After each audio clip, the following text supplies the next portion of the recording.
Hola Cintia, buenos días. Buenos días. Ya estoy conectado. José Reque de Lima, gracias. Hi, ok, gracias, José. Están viendo el link. ¿Ya? Gracias. Gracias a ti.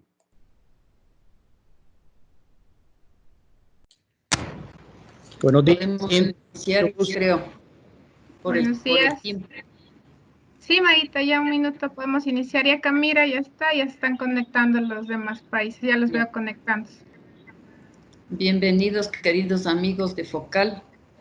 Esperamos que todos se encuentren bien, que sus familias se encuentren bien en medio de esta crisis, que se encuentren ya soluciones al problema y que Dios nos bendiga a todos.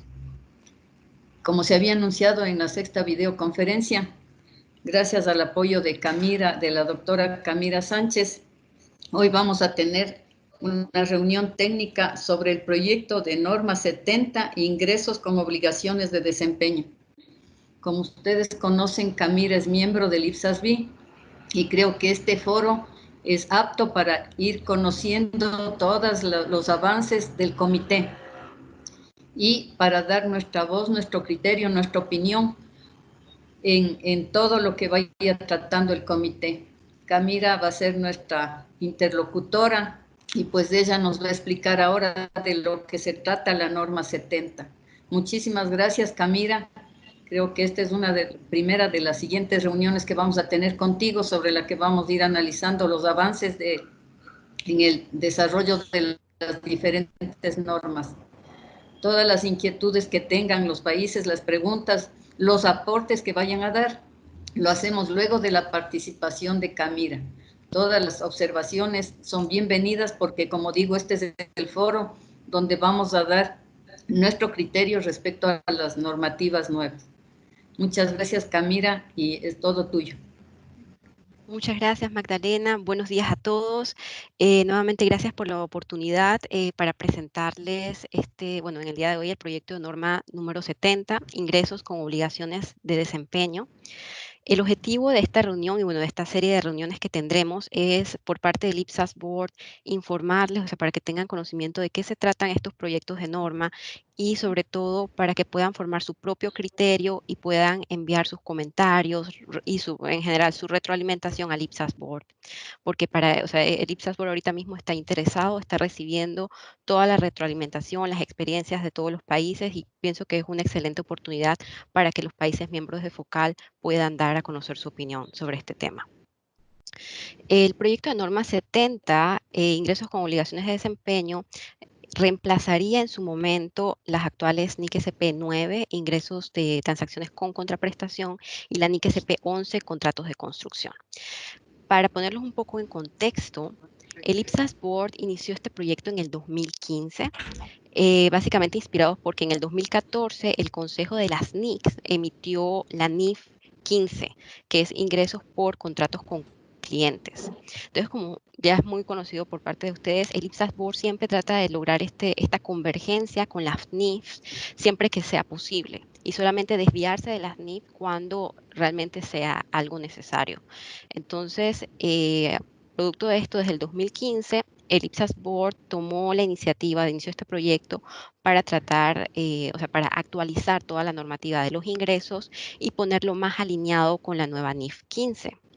Entonces, como resultado de este proyecto, primero en agosto del 2017, el IPSASB emitió un artículo de consulta titulado Contabilidad de ingresos y gastos sin contraprestación. Y en este documento pues expusieron todos los motivos que tenían, y uno de los aspectos principales, o sea, que después de recibir todos los comentarios de las personas sobre este artículo de consulta, una de las principales decisiones fue de que la distinción que se toma ahora, que es si una transacción tiene obligaciones de desempeño o no, es una mejor distinción de la que existe actualmente, de que si una transacción es con contraprestación o sin contraprestación. Entonces, esta fue una de las principales decisiones. Y a raíz de este proyecto, pues, en febrero de este año, el IPSAS Board emitió 3 proyectos de norma simultáneamente, que son los que vamos a estar viendo en las próximas semanas. El primero es el que vamos a discutir en el día de hoy, el proyecto de norma 70, que es ingresos con obligaciones de desempeño. El otro proyecto de norma es el 71, que es ingresos sin obligaciones de desempeño, que reemplazaría en su momento la NIC SP 23. Y el proyecto de norma, y el proyecto de norma 71 lo estaremos viendo el próximo martes para conocimiento a la misma hora y todo.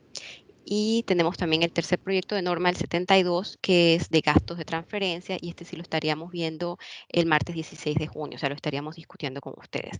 Para todos los 3 proyectos fueron emitidos simultáneamente porque para el IPSAS Board, se considera que los 3 proyectos tienen una amplia interrelación. Entonces, para hacer más fácil para las personas entender, o sea, ellos prefieren, o sea, el objetivo es que las personas tengan la imagen, el escenario completo antes de emitir una opinión. Entonces, por eso se tomó la decisión de emitir los proyectos de norma simultáneamente para que, bueno, las personas que vayan a brindar sus comentarios, pues tengan primero el escenario completo y cuál es la interrelación entre los proyectos. Sí, vamos adelante. Para explicarles un poco más a detalle de cuál es la relación entre estos 3 proyectos de normas, primero voy a introducirles 2 temas, 2 conceptos que quizás son nuevos en estos proyectos, que primero es el concepto de acuerdo vinculante. El acuerdo de vinculante es aquel que confiere derechos y obligaciones a todas las partes del acuerdo. Un ejemplo de acuerdo vinculante es un contrato. Pero en este caso el IPSAS-B decidió no ir con o sea, aquí a diferencia de la NIF 15, que se refiere incluso en el título específicamente a contratos con clientes, el IPSAS-B en estos proyectos está hablando de acuerdos vinculantes, porque se dice que, bueno, que no todas las instituciones públicas a veces no tienen la potestad de celebrar contratos. Entonces, al enfocarlo a acuerdo vinculante, el concepto, el alcance es mucho más amplio y es más aplicable para el sector público. Entonces, para decirles, un acuerdo vinculante siempre, o sea, el concepto principal es que confiera obligaciones y derechos a ambas partes.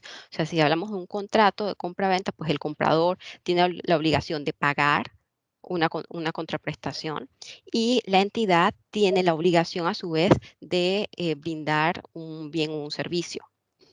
Si esto no existe, o sea, si no hay si no se confieren derechos y obligaciones a las partes del acuerdo, no estamos hablando de un acuerdo vinculante. El segundo concepto que tenemos es el de obligación de desempeño. Para el contexto de que estamos hablando ahorita de estos proyectos de norma, la obligación de desempeño se refiere siempre a la transferencia por parte de una entidad de bienes o servicios a otra entidad o a una tercera parte beneficiaria. O sea, cada vez que hablemos de obligaciones de desempeño, nos referimos a la transferencia de bienes o servicios para al mismo comprador o a un tercero beneficiario. Entonces, dentro del alcance del proyecto de norma 70, primero tenemos que estar alineado con la NIF 15. Segundo, se va a enfocar en acuerdos vinculantes que tengan una obligación de desempeño. O sea, se va a enfocar únicamente en cuando se trate de transacciones que generen ingresos por la transferencia de bienes o servicios a terceras partes beneficiarias o al comprador. Este sería el alcance del proyecto de norma 70 que estaríamos discutiendo en el día de hoy. Por otra parte, tenemos el proyecto de norma 71, que es aquel sin obligaciones de ingresos, sin obligaciones de desempeño, en donde se abarcan todo lo que son los ingresos de transferencia y los impuestos también. Por su parte, tenemos también el proyecto de norma 72, que abarca lo que son los gastos de transferencias con obligaciones de desempeño, pero también los gastos de transferencias sin obligaciones de desempeño. Y entre las tres normas, digamos que el proyecto de norma 72 de gastos de transferencia tiene una relación de espejo, o sea, se refleja en el tratamiento contable con el proyecto de norma 70 y el proyecto de norma 71, perdón. Igual estos conceptos los vamos a ir repasando en el transcurso de la videoconferencia. En el día de hoy vamos a ver, o sea, solamente estos dos tipos de transacciones que son los que están dentro del alcance del proyecto de norma, ingresos con obligaciones de desempeño. El primer tipo de transacción es cuando una entidad compra bienes o servicios de otra entidad para su uso propio. Y el segundo tipo de transacción es cuando una entidad compra bienes o servicios a la entidad B para terceras partes beneficiarias. Este sería el alcance del proyecto de norma 70.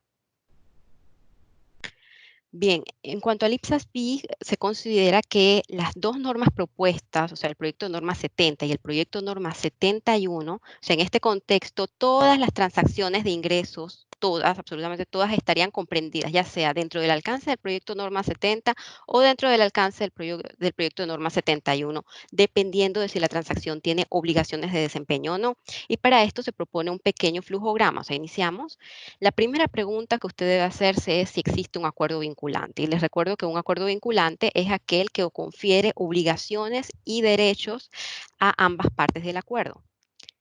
Si usted se da cuenta que no existe un acuerdo vinculante, y aquí hago una referencia, el acuerdo vinculante no es necesariamente un contrato. Un acuerdo vinculante también puede ser un acuerdo de forma verbal o algo que haya quedado plasmado en una minuta. O sea, es mucho más amplio el concepto en comparación con un contrato. O sea, por eso es que el IPSAS cambió a que ahora se enfoque el alcance a un acuerdo vinculante. Entonces, al usted hacerse la pregunta si existe un acuerdo vinculante y se da cuenta que no, entonces usted debería aplicar el proyecto de norma 71, que son los ingresos sin obligaciones de desempeño.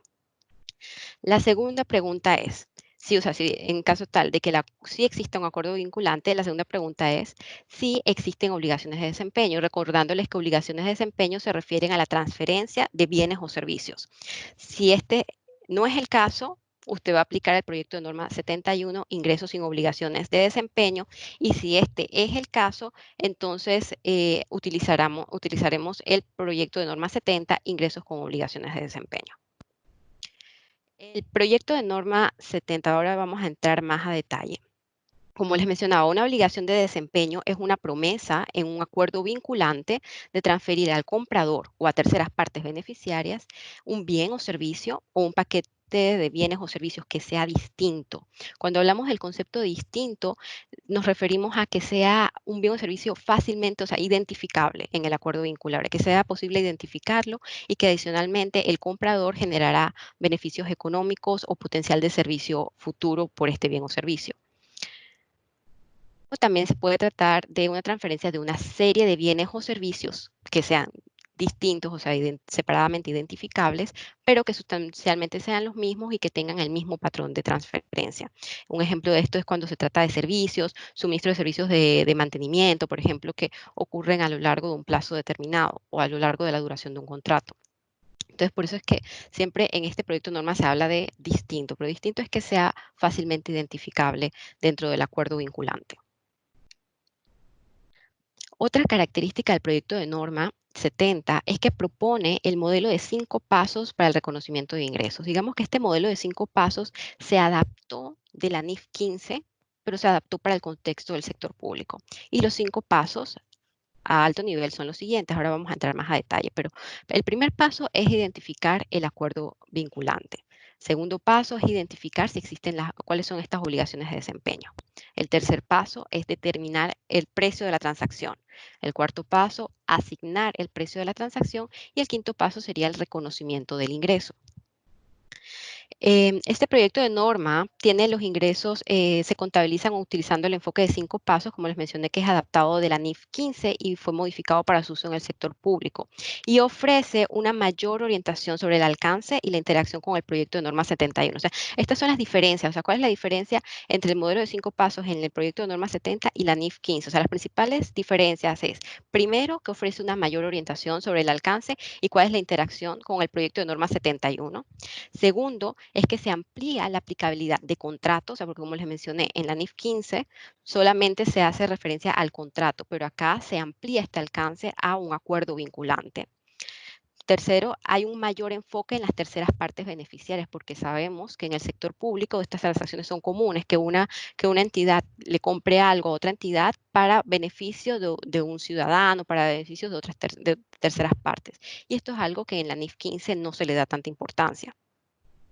Se ofrece también orientación adicional sobre la contabilización y la revelación de las transacciones obligadas. Con transacciones obligadas nos referimos de que hay veces el sector público, por su contexto en sí, por sus funciones, a veces está obligado a brindar servicios o brindar bienes a personas, aun cuando saben que esas personas no están en grado de pagarles a cambio. O sea, por ejemplo, hablemos de los servicios básicos, o sea, instituciones que proveen suministro de agua, por ejemplo. O sea, sabemos que por razones, incluso hasta por razones legales, por razones básicas, a pesar de que las personas no estén en grado de pagar el agua, es muy difícil que la entidad pública vaya a cortarles el agua porque no pagaron. Entonces, este tipo son los que se les llama transacciones obligadas, que igual se tratan de transacciones con obligaciones de desempeño porque hay un suministro del servicio del agua, pero a su vez no hay tanta certeza de que o sea, de que todas las personas estén en grado de pagar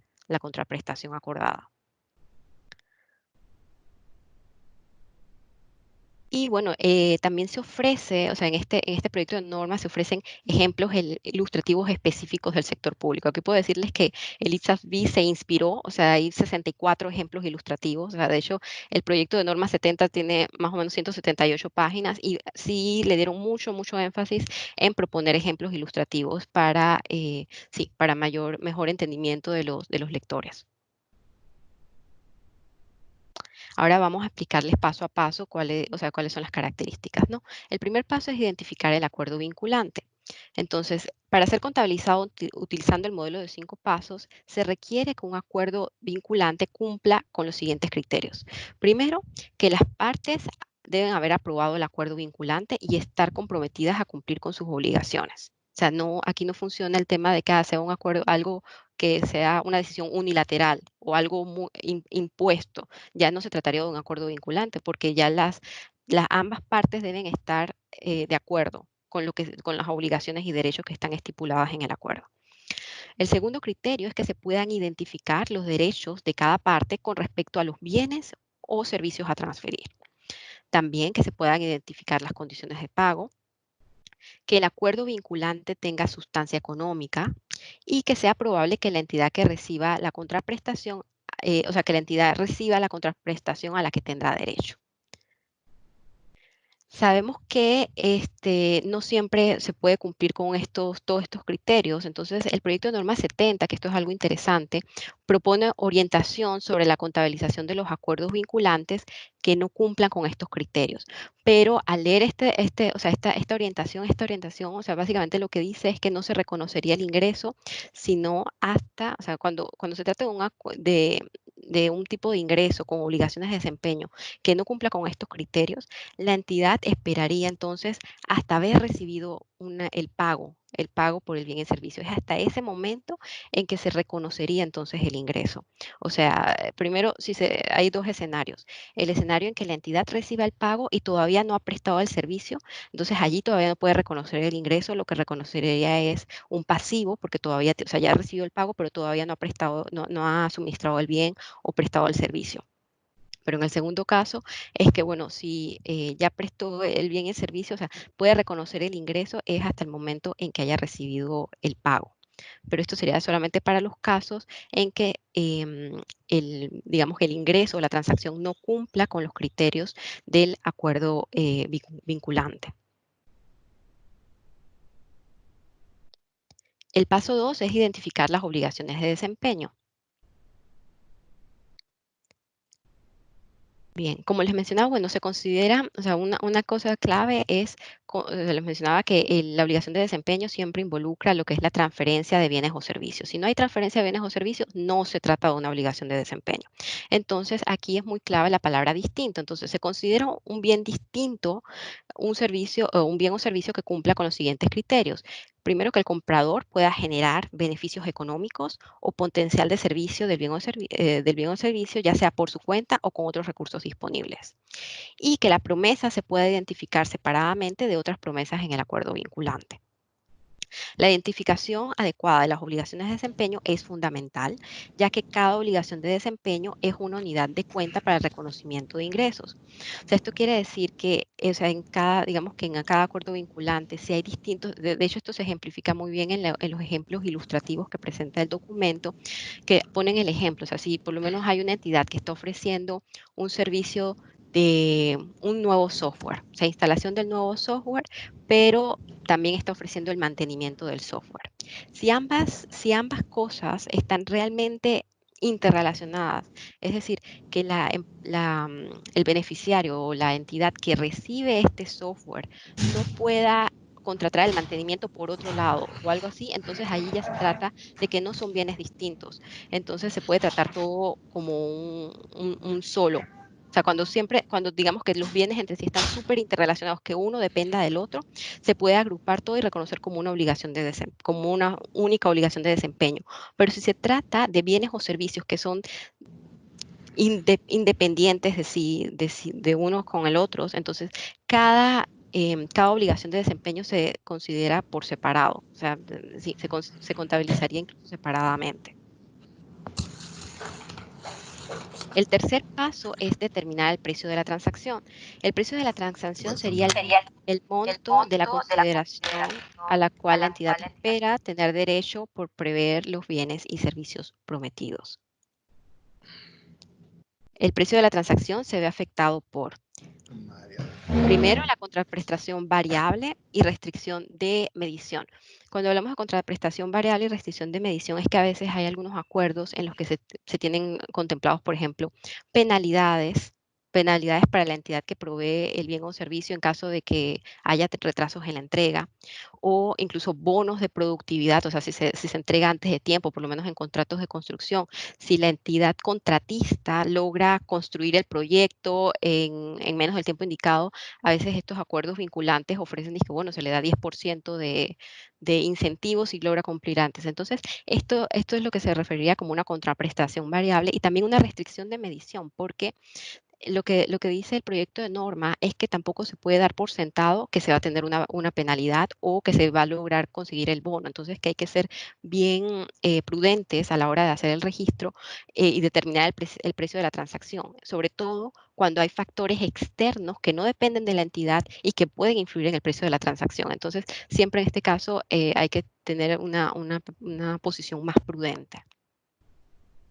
Otro tema es el componente de financiación significativo que afecta el precio de la transacción. Aquí nos referimos a la diferencia entre el precio que ofrecería una entidad, o sea, por un bien o un servicio, si el comprador le paga en efectivo en el momento, con la diferencia del precio de que si se le paga a la culminación del contrato. Entonces, aquí para la determinación del precio sí hay que quitar, o sea, dejar al neto, o sea, el componente de financiamiento, o sea, si se le está poniendo un porcentaje de interés o algo, esto hay que calcularlo aparte, o sea, no sería parte del precio de la transacción, porque el precio de la transacción sería básicamente el precio que ofrecería la entidad a cualquier otro comprador si quisiera comprarlo en efectivo, o sea, pagándole al contado. Otro tema que debemos considerar es la contraprestación sin efectivo, cuando se le va a pagar a la entidad en especie. Entonces aquí, como no tenemos un valor de referencia, lo que se toma es el valor razonable, ya sea del bien que se entrega, el bien o servicio que se entrega, o el valor razonable del bien que se está recibiendo en especie como por la contraprestación. el cuarto aspecto es también la contraprestación a pagar a un proveedor. Aquí en este aspecto se está refiriendo cuando las entidades, bueno, en este caso, sí, la entidad que reconoce el ingreso, cuando se ofrecen vouchers, cupones de descuento, por lo menos en el mismo proyecto de norma, en uno de los ejemplos ilustrativos, se menciona el caso de una librería universitaria donde un estudiante compra $100 en libros y la librería le ofrece un bono de $10 adicionales para que gasten el próximo mes. Entonces, algo que se toma en cuenta aquí para el precio de la transacción es que en vez de considerar en su momento como ingreso $100, lo que se consideran son solamente $90 como ingreso, porque digamos que esos $10 que se le están otorgando al comprador porque pueda poder, o sea, el estudiante, en este caso del ejemplo, o sea, esos $10 de bono que se le están dando al estudiante para que pueda comprar más libros en el próximo mes, se considera todavía como un pasivo. Entonces, esos $10 no se reconocen como parte del ingreso, se descuentan del precio de la transacción. Entonces, estos son todos aspectos a considerar a la hora de determinar el precio de la transacción. El paso cuarto es asignar el precio de la transacción, que consiste, o sea, el precio de la transacción del paso anterior que les mencioné, se asignaría a cada obligación de desempeño identificada en el paso 2. O sea, si volvemos al ejemplo del suministro del suministro de instalación de un software, que por un lado tenía esa obligación de desempeño, por otro lado el mantenimiento, digamos que en este caso se hayan identificado dos obligaciones de desempeño porque podemos decir que el comprador puede solicitar el mantenimiento a cualquier otra entidad. Entonces, digamos que si el precio total eran $100, por decir algo, habría que asignar esos $100, distribuirlos entre las dos obligaciones de desempeño que se habían identificado. O sea, dependiendo, o sea, 60, 40, o sea, dependiendo de sí de las características de la misma transacción. Entonces, el proyecto de norma 70 tiene orientación específica también, o sea, ofrece orientación específica sobre cómo asignar el precio cuando se ofrecen descuentos y cómo asignar también cuando hay una contraprestación variable. O sea, normalmente se hace una distribución proporcional y el proyecto de norma también ofrece varios ejemplos de cómo se hacen estos cálculos.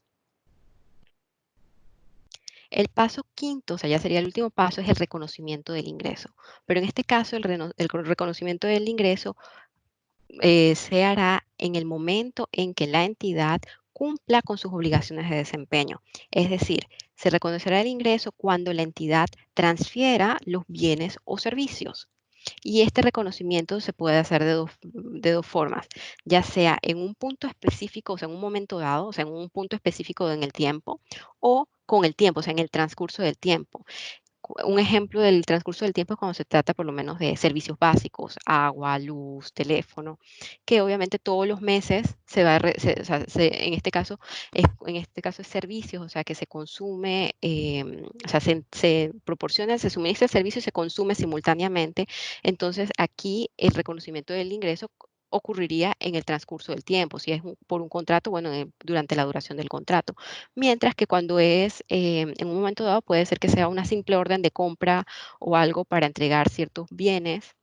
Y bueno, en el momento de la entrega de los bienes es ahí cuando se reconoce el ingreso, porque es en ese momento cuando se cumple con las obligaciones de desempeño. Bien, ahora les voy a explicar cuáles son, o sea, esto fue solo un pantallazo general de qué se trata el proyecto Norma 70. Ahora les voy a mencionar cuáles son los temas específicos en los cuales el IPSAS Board está interesado en conocer sus opiniones y sus comentarios. El primer tema es, bueno, primero es que el proyecto, como se basa en la NIF 15, ingresos de contratos con clientes, la argumentación del IPSAS-B es que como en algunas jurisdicciones las entidades del sector público no están facultadas para celebrar contratos jurídicos, entonces el IPSAS-B decidió que el alcance de este proyecto de norma se basaría en acuerdos vinculantes. Y como les mencionaba, bueno, los acuerdos vinculantes se han definido como aquellos que confieren tanto derechos y obligaciones exigibles a ambas partes del acuerdo. Entonces, el IPSAS-B quiere, o sea, la pregunta en el primer tema es si usted está de acuerdo en que el alcance de este proyecto de norma es claro y si no está de acuerdo, cuáles son los cambios que le haría al alcance del proyecto o cuáles son los cambios que usted le haría a la definición de los acuerdos vinculantes. El segundo tema para comentario es bueno, aquí lo que explican es que el proyecto de norma se elaboró en conjunto con el proyecto de norma 71, ingresos sin obligaciones de desempeño, y también junto con el proyecto de norma 72, gastos por transferencia, y porque hay una interacción entre ellos. Entonces dicen que a pesar de que hay una interacción, el IPSAS-B decidió que digamos que en el proyecto norma 70 se decidió que no se necesitaba definir ingresos de transferencia o ingresos de transferencias con obligaciones de desempeño para aclarar la relación de espejo o de reflejo que hay con los otros proyectos de norma. Y básicamente esta decisión se fundamenta en el hecho de que, bueno, agregar nuevos conceptos que no sean fundamentales lo que haría es más confundir a las personas. Entonces, por eso es que se decidió que para el proyecto de norma 70, pues no era necesario definir qué es un ingreso de transferencia o qué es un ingreso de transferencia con obligaciones de desempeño. Entonces, aquí el IPSAS-B desea saber si ustedes están de acuerdo con esta decisión de no definir ingresos de transferencia o ingresos de transferencia con obligaciones de desempeño. Y si usted no está de acuerdo, pues justifique, nos explique por qué no estaría de acuerdo.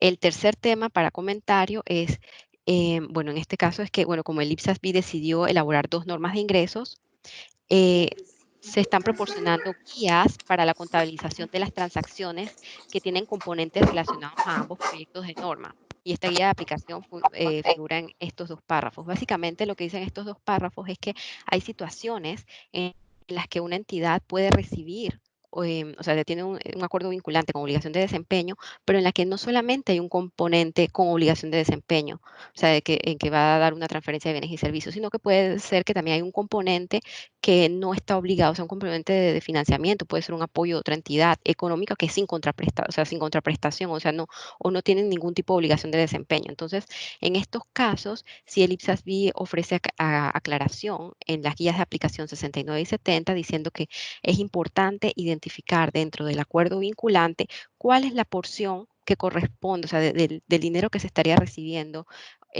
cuál es la porción que corresponde a obligaciones de desempeño y cuál es la porción que no, porque de esta forma tendrían tratamientos contables distintos.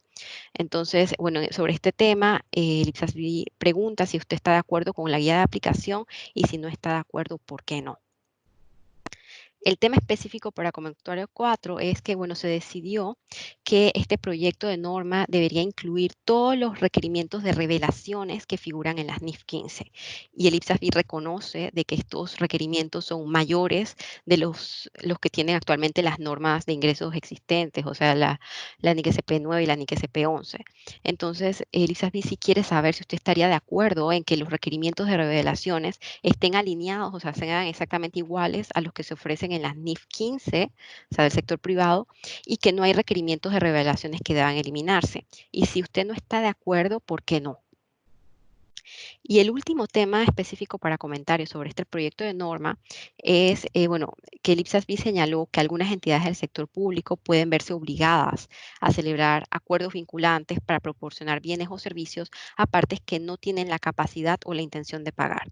Y en consecuencia, el IPSAS-B decidió, o sea, añadir, aparte de los requerimientos de revelaciones que están en la NIF 15, adicionalmente, añadió un párrafo, el párrafo 120, con un requerimiento de divulgación sobre este tipo de transacciones, para que las entidades también indiquen cuáles son estos casos, si se han visto obligados a celebrar acuerdos vinculantes a pesar de que las personas que recibirán los bienes o servicios no tengan la capacidad o la intención de pagar.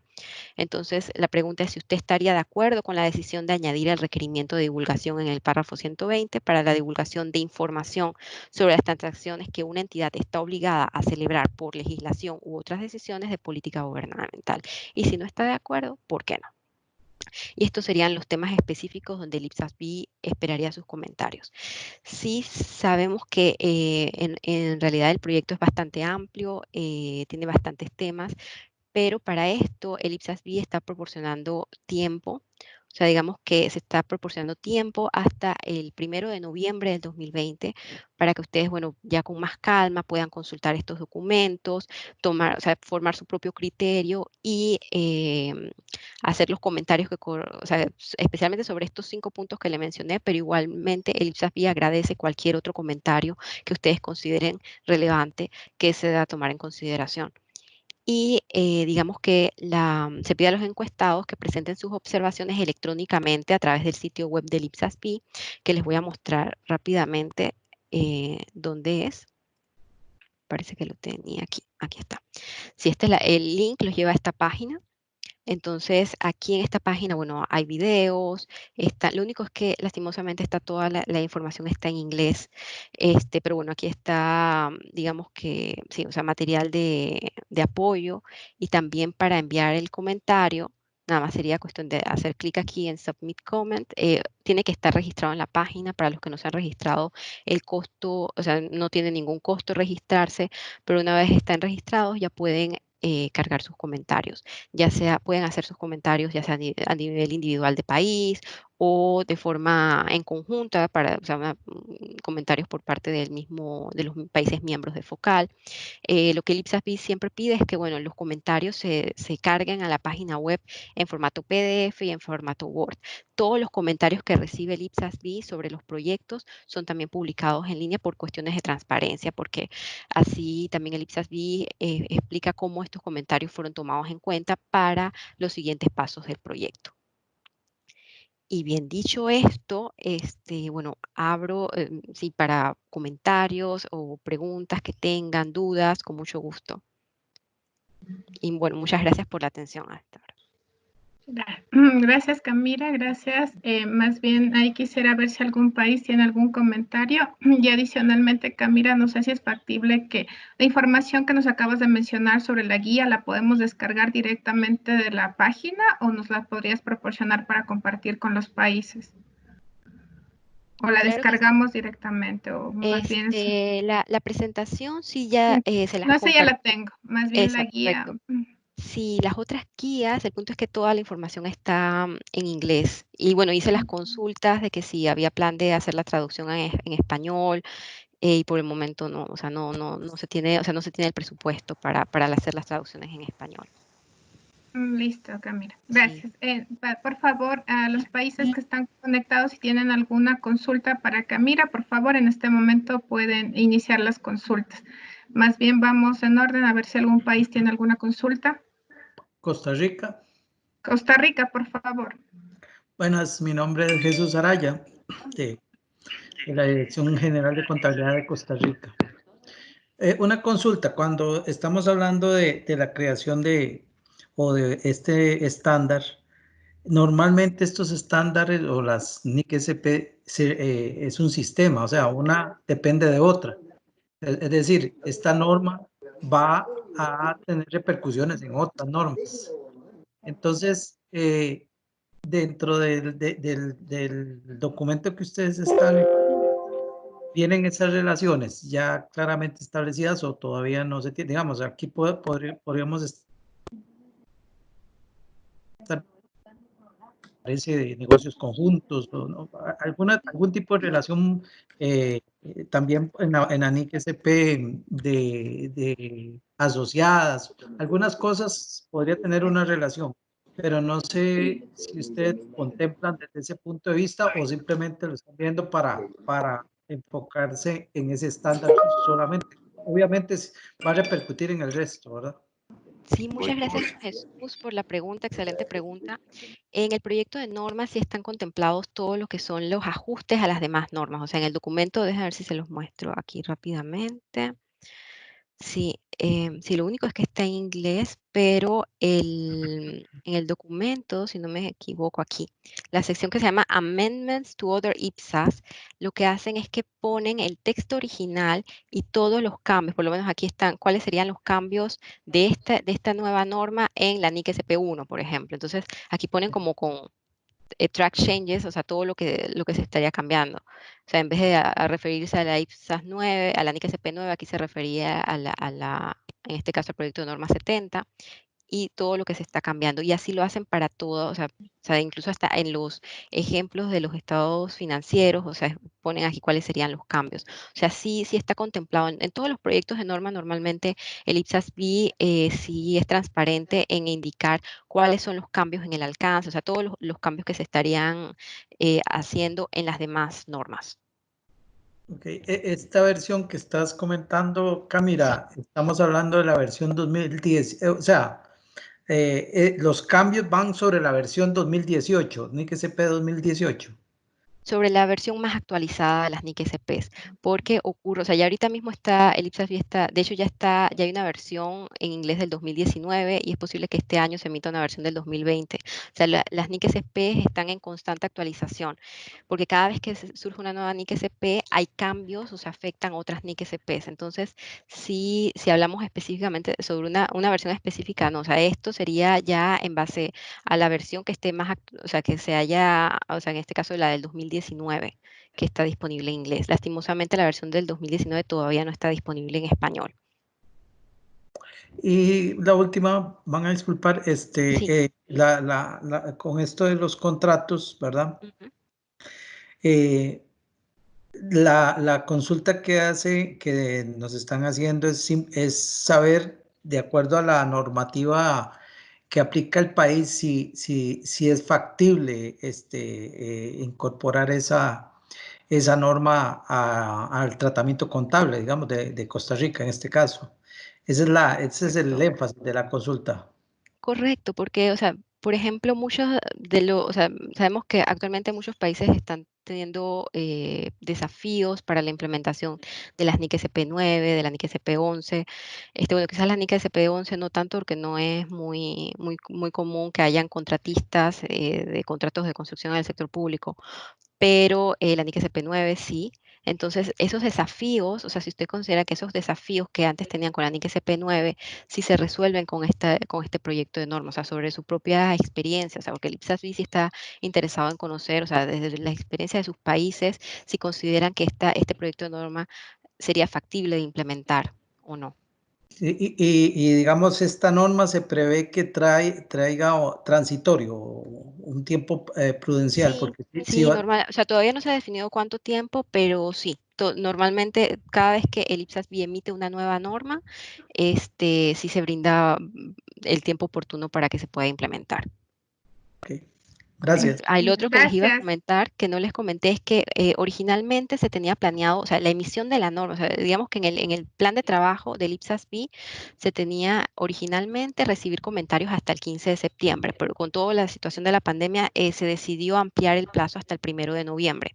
Esto también afectará en sí el plazo en que se tendría previsto emitir el estándar. O sea, originalmente en el plan de trabajo se tenía previsto que este estándar fuera publicado en septiembre del próximo año.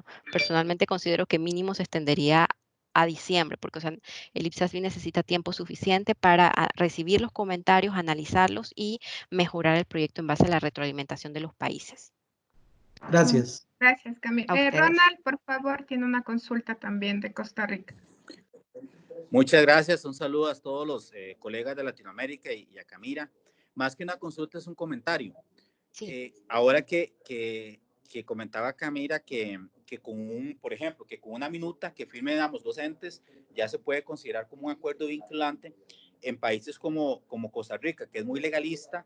Eso sería más complicado porque nosotros para poder decir que hay un acuerdo vinculante tiene que haber otro tipo de documentación, otro tipo de respaldo legal más fuerte que nos permita hacer ese registro. Entonces, también sería interesante valorar eso, ¿verdad? Que en el caso hay ciertos países que una minuta firmada no podría considerarse un acuerdo vinculante. Por esa línea va mi Sí. comentario y mi consulta. Muchas gracias. Perfecto, muchas gracias, don Ronald. Sí, es válido. O sea, el IPSAS en el momento en que decidió ampliar el alcance y no solamente limitarlo a un contrato, sino que ampliarlo a acuerdo vinculante, porque bueno, en otros países está el caso de que no todas las entidades están facultadas a celebrar contratos o tienen otro tipo de, o sea, como usted dice, también una base legal de pronto, o sea, no necesariamente una minuta, pero tampoco es un contrato, pero si tienen un decreto o tienen alguna forma de formalizar el acuerdo vinculante. Entonces, para no limitarlo a que las entidades de pronto digan, ah, no es que como no tengo un contrato, esta NIC SP no aplica en el caso. O sea, para evitar eso, el IPSAS-B decidió ampliar el alcance. Pero si ustedes consideran que el alcance de pronto de acuerdo vinculante o la definición de acuerdo vinculante es demasiado amplia, o ustedes sí, son bienvenidas sus retroalimentaciones, sus comentarios, sus sugerencias de mejora. Gracias, Camila. De Ecuador, Carlos Troya, una consulta tiene. Sí. Sí, gracias. Que mira, en cuanto estábamos revisando desde el inicio de la presentación, se hablaba de los acuerdos vinculantes, tal y como estamos diciendo. Una pregunta es, ¿los acuerdos vinculantes tienen que ser documentos legales firmados por ambas partes obligatoriamente? Porque en muchos casos lo que se hace es expedir una base legal, es decir, un marco legal vigente, una norma, con la cual se obliga hasta cierto punto a las personas a tener que pagar por una prestación y por un servicio que se recibe a cambio. En muchos casos, inclusive, la prestación y el servicio no es, digamos, que una cuestión que se recibe inmediatamente, tal y como tú decías en tu explicación, sino que se recibe más adelante, pero en todo caso es la única forma de recibir ese servicio. Y la entidad, pues, obligatoriamente tiene que proveerlo y por eso recibe sus ingresos, pero no necesariamente es una cuestión, digamos, que un acuerdo de las partes, más bien es como una idea de acuerdo social, si podemos decirlo así. Y en ese caso, el acuerdo vinculante habría que especificarlo mejor como acuerdo de que las partes tendrían que estar obligadas, pero no necesariamente a firmar un contrato por ello. Correcto. Muchas gracias, Carlos, por su comentario. Es correcto. El acuerdo vinculante no solamente se limita a un contrato o un documento firmado por ambas partes, puede incluso ser un acuerdo verbal. Pero, o sea, es bien, por eso el concepto de acuerdo vinculante es súper amplio, o sea, porque aplica ya sea para un acuerdo legal o como usted lo menciona, un marco legal, una base normativa que establezca las obligaciones y los derechos de las distintas partes. Lo importante es que el acuerdo vinculante, pues, si llene o sea, cumpla con los criterios, los 5 criterios que se mencionan aquí.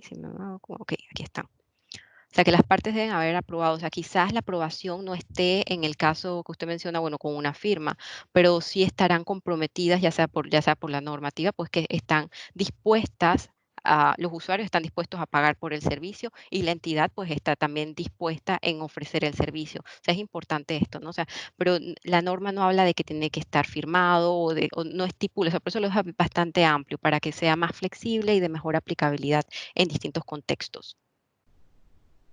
Gracias, Camila. Sí, precisamente es lo Sí. que yo mismo estaba pensando que debería ser. Por otra parte, en inglés ya le vi hace un momento que decía ahí performance y la traducción bien precisa es desempeño, pero en español no se comprende muy bien la idea de desempeño a menos que se explique en el mismo título que es el trabajo que tiene que realizar la entidad obligatoriamente por la recepción del ingreso.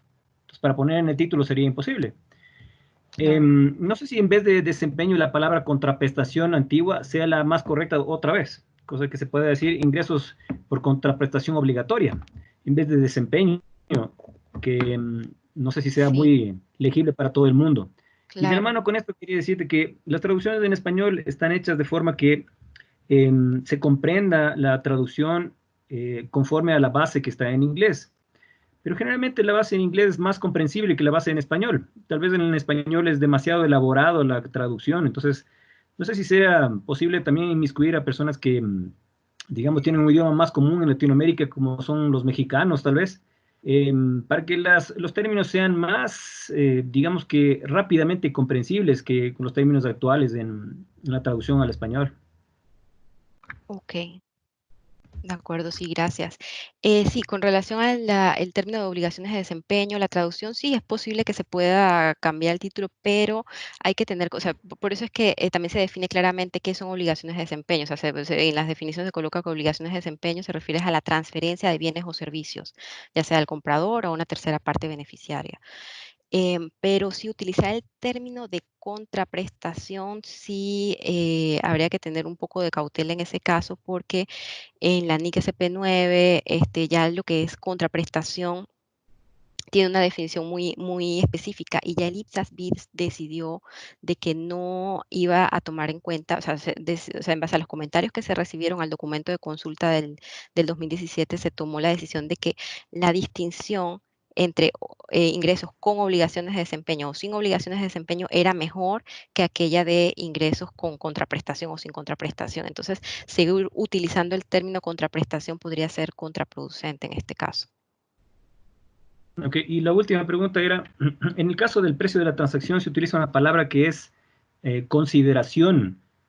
Tal vez podrías aclarar un poco más del término de consideración que se está utilizando para el precio de la transacción. Correcto. El precio de la transacción sería, o sea, la definición que ofrece el proyecto de norma es el valor que la entidad, o sea, la entidad que recibe el pago, digamos, la entidad que recibe es el valor a la que espera tener derecho a recibir al momento de cumplir con su obligación de desempeño. O sea, al momento de que la entidad suministra los bienes o los servicios, es la cantidad, el valor, el importe que él espera recibir a cambio de eso. O sea, ese sería el precio de la transacción, que de hecho si lo comparamos con lo que se estipula en la NIC SP9, que se habla ya de valor razonable, acá no, acá se habla de el valor que espera la entidad recibir a cambio de ese bien o servicio.